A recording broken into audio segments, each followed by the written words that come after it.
Thiruvananthapuram corporation പിടിക്കാൻ കോൺഗ്രസ് ഇറക്കിയ വജ്രായുധമായിരുന്നു ശബരിനാഥ്. പക്ഷേ ആ വജ്രായുധം ഇപ്പോൾ പ്രതിസന്ധിയിലാണോ?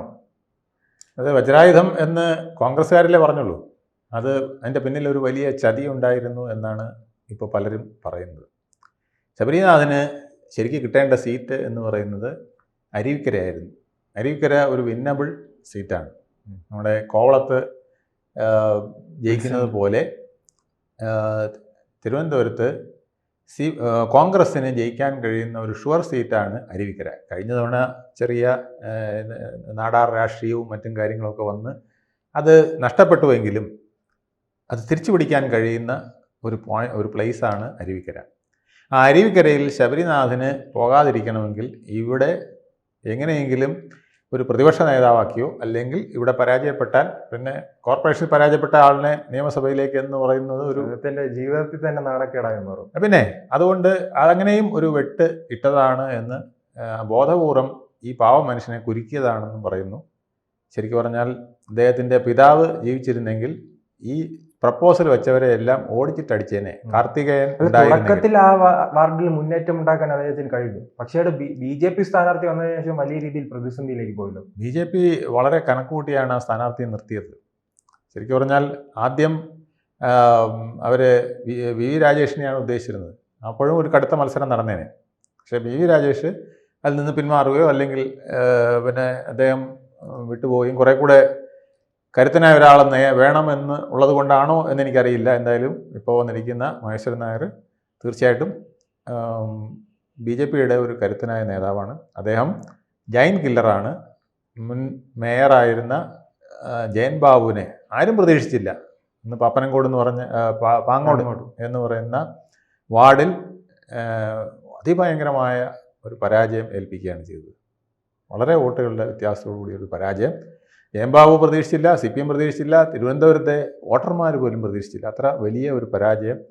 അതാണ് അദ്ദേഹത്തിൻ്റെ ഒരു മാസ് ബേസ്. അദ്ദേഹത്തിന് എവിടെ ചെന്നാലും ആൾക്കാരെ കയ്യിലെടുക്കാനുള്ള ഒരു പ്രത്യേക കഴിവുണ്ട് എന്നുള്ളത് പരക്കെ അറിയപ്പെട്ടിരുന്നു. പിന്നീട് ശാസ്ത്രമംഗലത്ത് വന്നപ്പോഴും ഇടതുപക്ഷത്തിൻ്റെ കയ്യിലിരുന്ന ശാസ്ത്രമംഗലം അദ്ദേഹം തിരിച്ചു പിടിക്കുകയാണ് ചെയ്തത്. ഇത്തവണ BJP ഒരു വോട്ടിന് തോറ്റ കവടിയാർ വാർഡിൽ ശബരിനാഥിനെതിരെ വലിയ വെല്ലുവിളിയാണ് അദ്ദേഹം ഉയർത്തുന്നത്.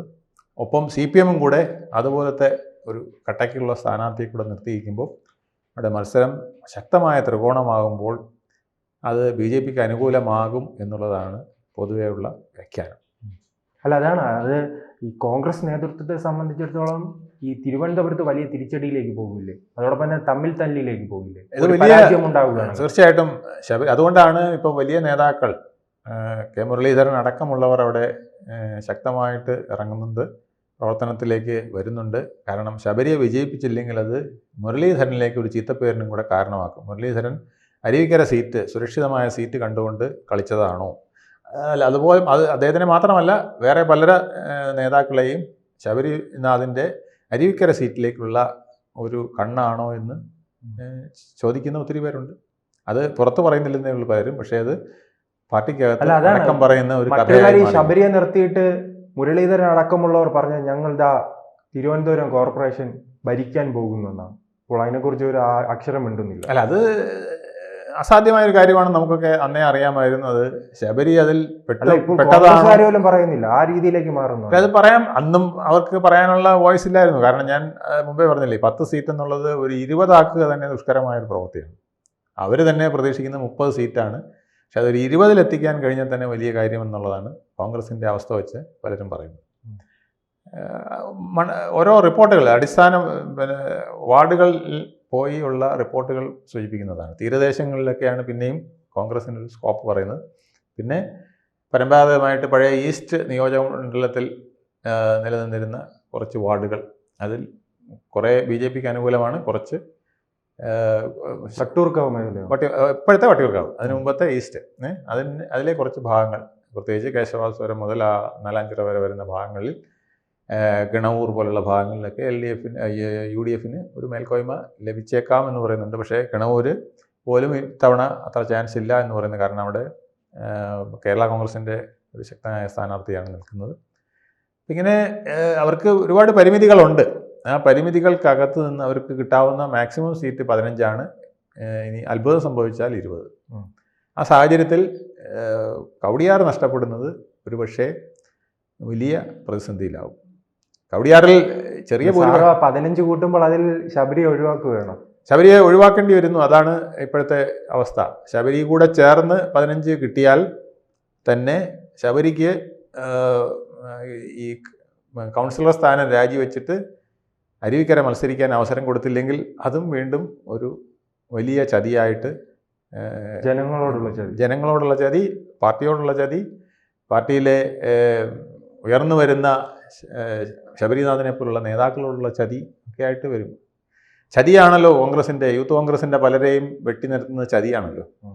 അപ്പം നമ്മൾ യൂത്ത് കോൺഗ്രസിൻ്റെ പ്രസിഡന്റ് സ്ഥാനത്തേക്ക് വന്നപ്പോൾ അബിൻ വർക്കിക്ക് കിട്ടിയ ചതി അറിയാമല്ലോ. അതുപോലത്തെ ഒരു ചതിയാണ് ശബരിനാഥനും കിട്ടിയിരിക്കുന്നത് എന്നാണ് പൊതുവെയുള്ള വ്യാഖ്യാനം. അത് നിസ്സാരമായൊരു കാര്യമല്ല. അത് അദ്ദേഹത്തിന് പരാജയം സംഭവിക്കുകയാണെങ്കിൽ പാർട്ടിക്കകത്തുണ്ടാക്കാൻ പോകുന്നു. അതോടൊപ്പം തന്നെ ശബരിനാഥിനെ BJP സ്ഥാനാർത്ഥി പരാജയപ്പെടുത്തുകയാണെങ്കിൽ അത് കേരളത്തിൽ ഉൾപ്പെടെ വലിയ ഉണർവില്ല BJPക്ക് നൽകുക. BJP സ്ഥാനാർത്ഥി പരാജയപ്പെടുന്നെങ്കിൽ BJP സ്ഥാനാർത്ഥിയായിരിക്കും ശബരിനാഥിനെ പരാജയപ്പെടുത്തുക എന്നുള്ളതാണ് കവടിയാറിൻ്റെ ഭൂമിശാസ്ത്രം അറിയാവുന്നവർ, ജനങ്ങളുടെ മനസ്സറിയാവുന്നവർ പറയുന്നത്. അപ്പം അതുകൊണ്ട് അത് സംസ്ഥാന തലത്തിൽ തന്നെ ശബരിനാഥിനെ പോലുള്ള ഒരു യുവ നേതാവിനെ BJP അങ്ങ് പരാജയപ്പെടുത്തുകയാണ്. അത് കേരള രാഷ്ട്രീയത്തിൽ വലിയ സ്വാധീനം ചെലുത്തില്ലേ? വലിയ സ്വാധീനം ചെലുത്തും. തീർച്ചയായിട്ടും അതൊരു വലിയ സ്വാധീനം ചെലുത്തുന്ന വിഷയമായി തന്നെ വരും. അത് ശരിക്കും പറഞ്ഞാൽ കെ മുരളീധരൻ തോൽക്കുന്നതിന് തുല്യമായിട്ടായിരിക്കും. കാരണം നാം തൃശ്ശൂരിലെ പരാജയത്തിന് ശേഷം വലിയ തമ്മിലടി കണ്ടിട്ടുണ്ട്. കോൺഗ്രസിന്റെ ലാസ്റ്റ് DCC പ്രസിഡന്റിനെ തന്നെ മാറ്റുന്നതുണ്ട്. ആ ഒരു തമ്മിലടി എന്നാൽ തിരുവനന്തപുരത്ത് ഉണ്ടാകുമല്ലോ. തിരുവനന്തപുരം ഇപ്പം തന്നെ തമ്മിലടിയാണല്ലോ. 30ഓളം സ്ഥാനാർത്ഥികളെ ഇപ്പം പാർട്ടിയിൽ നിന്ന് പുറത്താക്കിയിരിക്കുകയാണ് വിമതർ എന്ന പേരിൽ. വിമതന് 30-ലധികം പേരെ ഇപ്പോൾ ശക്തൻ ഉൾപ്പെടെയുള്ളവർ ചേർന്ന് പാർട്ടിയിൽ നിന്ന് പുറത്താക്കിയിരിക്കുകയാണ്. ഇത് കേരളത്തിലെ തിരുവനന്തപുരത്തെ മാത്രം അവസ്ഥയാണ്. ഇത് ഓരോ ജില്ലകളും എടുത്താൽ 300-ലധികം വരുമെന്നാണ് പറയുന്നത്.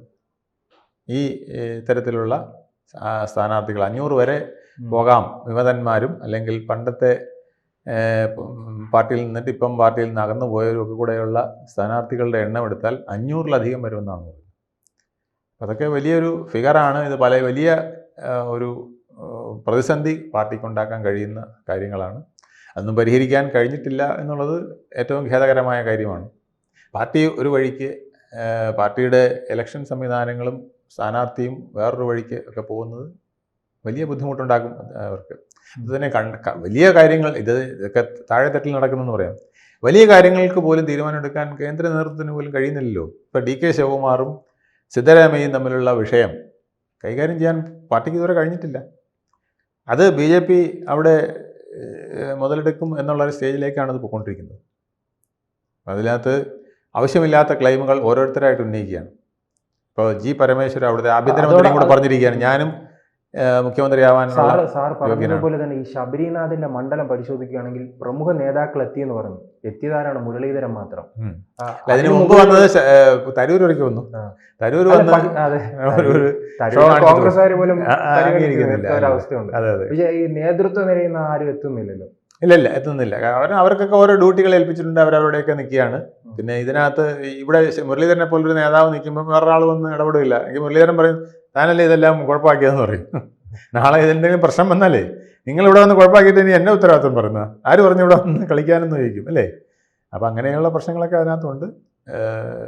എന്തായാലും ശബരിയെ സംബന്ധിച്ചോളം അത് അദ്ദേഹത്തിൻ്റെ രാഷ്ട്രീയ ഭാവിയെ വളരെയധികം ബാധിക്കുന്ന ഒരു വിഷയമാണ്. അദ്ദേഹം തന്നെ ഇത് അറിഞ്ഞ് 24 മണിക്കൂറും പ്രവർത്തിച്ച് കവടിയാറിൽ വിജയിക്കാൻ കഴിഞ്ഞില്ലെങ്കിൽ ശബരിനാഥനും കോൺഗ്രസ് പാർട്ടിക്കും കേരളത്തിൽ തലസ്ഥാന ജില്ലയിലെ കോൺഗ്രസിനും വലിയ പ്രതിസന്ധി തന്നെയായിരിക്കും. കൂടുതൽ വാർത്തകളും വിശേഷങ്ങളും നിങ്ങളിലേക്ക് എത്താൻ ABC മലയാളം സബ്സ്ക്രൈബ് ചെയ്യുക, ബെൽ ബട്ടണും അമർത്തുക.